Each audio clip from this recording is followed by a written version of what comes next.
There are mysteries in finance. And then there's this one.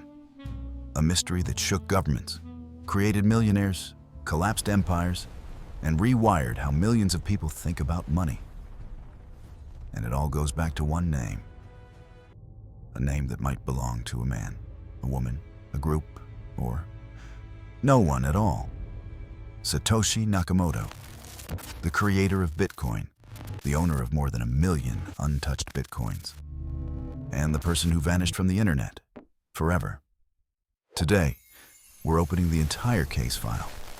The clues, the suspects, the theories, and the shocking possibility that Satoshi's identity was never meant to be found. This is The Finance Detective. On October 31st, 2008, while the global financial system was falling apart, an email quietly showed up on a small cryptography mailing list. It read, "I've been working on a new electronic cash system. Bitcoin." No intro, no background, just a 9-page document, the Bitcoin white paper. The sender? A person using the name Satoshi Nakamoto. No one knew who they were. No one had seen them before. And yet, within a few months, Bitcoin was alive, mining, running, working exactly as described. Then, in 2010, after just 2 years of development, Satoshi handed the project to the community and disappeared. No farewell message, no final commit, nothing. But Satoshi left behind something extraordinary. Over 1 million Bitcoins, untouched to this day. Who creates a $1 trillion idea, launches it, then walks away? Let's investigate. Hal Finney was a legend in the cypherpunk world. One of the few people who truly understood cryptography, digital signatures, and the philosophy behind decentralization. He was also the first person Satoshi ever sent Bitcoin to. Hal helped fix bugs, improve the code, and encouraged Satoshi when almost no one cared. So, was he Satoshi? Evidence for Hal. Finney lived near someone literally named Dorian Satoshi Nakamoto. His writing style matches Satoshi's surprisingly well. His coding style looks similar to parts of Bitcoin's early code. But here's the twist. Hal denied everything. And when he became paralyzed from ALS, Satoshi was still active online, meaning there must have been someone else behind the account. Most investigators believe Hal was close to Satoshi, but not the creator. If there's one name that pops up again and again, it's Szabo, a computer scientist, legal theorist, and the mind behind something called BitGold. And BitGold, it's basically Bitcoin before Bitcoin. Same philosophy, same architecture, same goals. A linguistic analysis done in 2014 found that the Bitcoin white paper sounds more like Szabo's writing than anyone else's. More suspicious. Szabo deleted old blog posts about BitGold right before Bitcoin launched. Coincidence, cover-up, or just bad timing? Nick publicly denies being Satoshi, but many experts still consider him the leading suspect. In 2014, Newsweek claimed they had finally solved the mystery.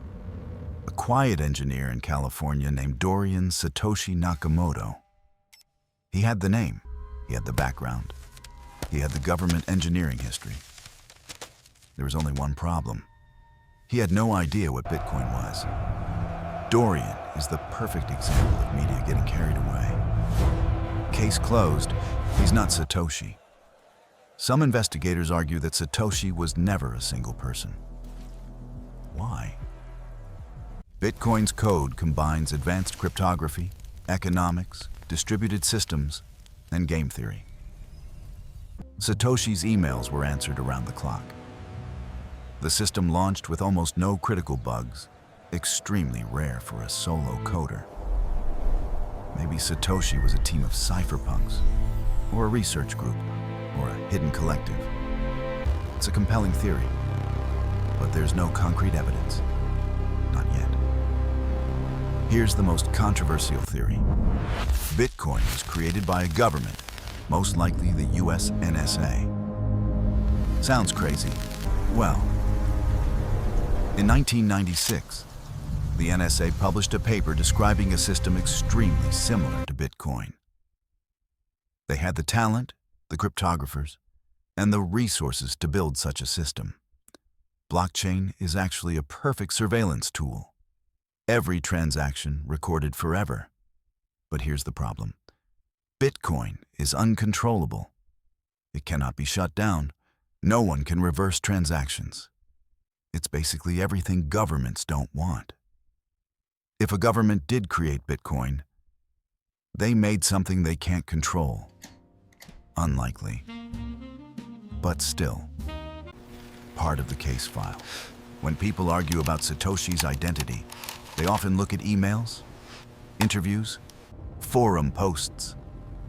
But the strongest clues, the code. Bitcoin's early code shows deep knowledge of C++, unusual formatting habits, design patterns rarely used today, strong understanding of monetary economics, influence from cypherpunk tools like Hashcash and BitGold, the conclusion from several forensic code analysts. Bitcoin looks like the work of someone who studied multiple cryptography systems and merged them into one. Satoshi wasn't just a coder. He was a historian, economist, engineer, and strategist, all in one. Let's talk about the elephant in the room. Why hasn't Satoshi touched more than 1 million Bitcoins?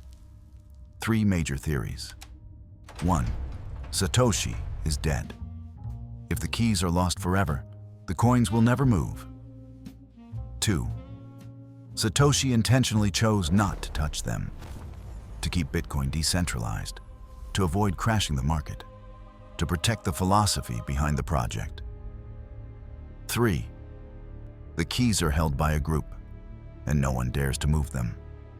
A financial nuclear bomb's waiting in cold storage. Whatever the reason, those untouched coins are the biggest clue we have, and the biggest mystery. After examining all the suspects, all the theories, and all the clues, here's the truth. Satoshi Nakamoto is likely not a single person, not a government, not a random engineer. Satoshi is a symbol, an idea shared by the cypherpunk movement, refined by geniuses, and released into the world at the exact moment the financial system collapsed. Maybe the real Satoshi is still watching. Maybe he's gone forever.